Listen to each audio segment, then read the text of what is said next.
ಮದ್ದೂರು ತಾಲೂಕು ಮೆಣಸ್ಕೆರೆ ಜ್ಞಾನಮುದ್ರಾ ವಿದ್ಯಾಮಂದಿರ ಶಾಲೆಯಲ್ಲಿ ಮಕ್ಕಳಲ್ಲಿ ಪ್ರಜಾಪ್ರಭುತ್ವ ಮೌಲ್ಯ ಮತ್ತು ವಿದ್ಯಾರ್ಥಿಗಳಲ್ಲಿ ನೈಜ ನಾಯಕತ್ವವನ್ನು ಮೂಡಿಸುವ ಉದ್ದೇಶದಿಂದ ನಡೆದ ಅಣುಕು ಸಂಸತ್ ಚುನಾವಣೆಯಲ್ಲಿ ವಿದ್ಯಾರ್ಥಿಗಳು ಆಸಕ್ತಿಯಿಂದ ಭಾಗವಹಿಸಿದ್ದರು. ಜ್ಞಾನಮುದ್ರಾ ವಿದ್ಯಾಮಂದಿರ ಶಾಲೆಯ ಸಂಸ್ಥಾಪಕಿ ಅಧ್ಯಕ್ಷೆ ಶಿವಮ್ಮ ಶಿವಕುಮಾರ್ ಅವರು ಈ ಸಂದರ್ಭದಲ್ಲಿ ಮಾತನಾಡಿ, ಮಕ್ಕಳಲ್ಲಿ ನಾಯಕತ್ವ ಗುಣ ಬೆಳೆಸಲು ಮತ್ತು ಪ್ರಜಾಪ್ರಭುತ್ವದ ಮೌಲ್ಯಗಳನ್ನು ತಿಳಿಸಿಕೊಡುವ ಉದ್ದೇಶದಿಂದ ನಮ್ಮ ಶಾಲೆಯಲ್ಲಿ ಅಣುಕು ಸಂಸತ್ ಚುನಾವಣೆಯನ್ನು ನಡೆಸಲಾಗುತ್ತಿದೆ. ಪ್ರಸ್ತುತ ಪ್ರತಿಯೊಬ್ಬ ವಿದ್ಯಾರ್ಥಿಯು ಚುನಾವಣೆಗಳ ಬಗ್ಗೆ ತಿಳಿದುಕೊಳ್ಳಬೇಕು. ಯಾವ ಮಾದರಿಯಲ್ಲಿ ಚುನಾವಣೆ ನಡೆಯುತ್ತದೆ, ಅದರ ಉಪಯೋಗವೇನು, ಪ್ರಜಾಪ್ರಭುತ್ವವನ್ನು ಹೇಗೆ ಮೌಲ್ಯಾಧಾರಿತದಿಂದ ನಡೆಸಿಕೊಂಡು ಹೋಗಬೇಕೆಂಬುದನ್ನು ಅರಿತುಕೊಳ್ಳಬೇಕೆಂದು ವಿವರಿಸಿದರು. ಇನ್ನು ರಾಜ್ಯ ಮತ್ತು ಸಂಸತ್ ಚುನಾವಣೆ ಯಾವ ರೀತಿ ನಡೆಯುತ್ತದೋ ಅದೇ ಮಾದರಿಯಲ್ಲಿ ಚುನಾವಣೆ ಪ್ರಕ್ರಿಯೆಯನ್ನು ನಡೆಸಲಾಗಿದೆ. ಅದರ ಅರಿವನ್ನು ಮನದಟ್ಟು ಮಾಡಿಕೊಡಲು ಮತ್ತು ಪ್ರಜಾಪ್ರಭುತ್ವದ ಮೌಲ್ಯಗಳನ್ನು ತಿಳಿಸಿಕೊಡುವ ಈ ಅಣುಕು ಚುನಾವಣೆ ಮುಖ್ಯವಾಗಿದೆ ಎಂದರು.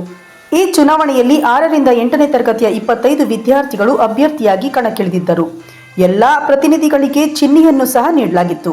ವಿವಿಧ ಹುದ್ದೆಗಳಾದ ಶಾಲಾ ಅಧ್ಯಕ್ಷರು, ಉಪಾಧ್ಯಕ್ಷರು, ಶಿಸ್ತು, ಸಾಂಸ್ಕೃತಿಕ, ಕ್ರೀಡಾ ಸಚಿವರು ಹಾಗೂ ಭಾಷಾ ಮೇಲ್ವಿಚಾರಕ ಸ್ಥಾನಗಳಿಗೆ ಸ್ಪರ್ಧಿಸಿದ್ದ ಅಭ್ಯರ್ಥಿಗಳು ತಮ್ಮ ಪ್ರಣಾಳಿಕೆಗಳನ್ನು ವಿದ್ಯಾರ್ಥಿಗಳ ಮುಂದೆ ಮಂಡಿಸಿದರು. ನಂತರ 3ನೇ ತರಗತಿಯಿಂದ 10ನೇ ತರಗತಿಯ ವಿದ್ಯಾರ್ಥಿಗಳು, ಶಿಕ್ಷಕರು, ಶಿಕ್ಷಕೇತರ ಸಿಬ್ಬಂದಿಗಳು ಮತ ಚಲಾಯಿಸಲು ಅವಕಾಶ ಕಲ್ಪಿಸಲಾಗಿತ್ತು. ಮಕ್ಕಳು ಆಧಾರ್ ಕಾರ್ಡ್ ಹಿಡಿದು ಸರತಿ ಸಾಲಿನಲ್ಲಿ ನಿಂತು ಮತ ಚಲಾಯಿಸಿದರು. 99% ಮತದಾನ ನಡೆಯಿತು. ಅತಿ ಹೆಚ್ಚು ಮತಗಳನ್ನು ಪಡೆದುಕೊಂಡ 10 ವಿದ್ಯಾರ್ಥಿಗಳನ್ನು ಆಯ್ಕೆಗೊಳಿಸಿ ಮಂತ್ರಿಮಂಡಲ ರಚನೆಗೆ ಒಳಪಡಿಸಲಾಯಿತು. ಮತಗಟ್ಟೆ ಅಧಿಕಾರಿಗಳಾದ ಶಿಕ್ಷಕರಾದ ಸುಮಿತ್ರಾ, ಅಜಯ್ ಕುಮಾರ್, ಡಿ ಸುನೀತಾ ಭಾಗವಹಿಸಿ ರಹಸ್ಯ ಮತದಾನ ಮೂಲಕ ಚುನಾವಣೆ ನಡೆಸಿಕೊಟ್ಟರು. ಇನ್ನು ಈ ಸಂದರ್ಭದಲ್ಲಿ ಶಾಲೆಯ ಸಂಸ್ಥಾಪಕಿ ಸೌಮ್ಯ ರಾಜೇಶ್, ಟ್ರಸ್ಟಿಗಳಾದ ತೇಜಸ್ವಿನಿ ತಿಪ್ಪಿರೇಗೌಡ, ಆಡಳಿತಾಧಿಕಾರಿ ಪ್ರಭಾವತಿ, ಪ್ರಾಂಶುಪಾಲೆ ಶ್ರುತಿ, ಮಾಂಟೆಸರಿ ವಿಭಾಗದ ಮುಖ್ಯಸ್ಥೆ ಮಂಜುಳಾ ಸೇರಿದಂತೆ ಶಿಕ್ಷಕರು ಉಪಸ್ಥಿತರಿದ್ದರು.